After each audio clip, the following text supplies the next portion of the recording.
কিমানকে 500কে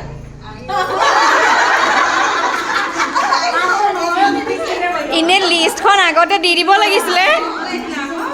ঐ লিষ্ট দিয়া আছে ফিক্স প্ৰাইচ কৰি থোৱা আছে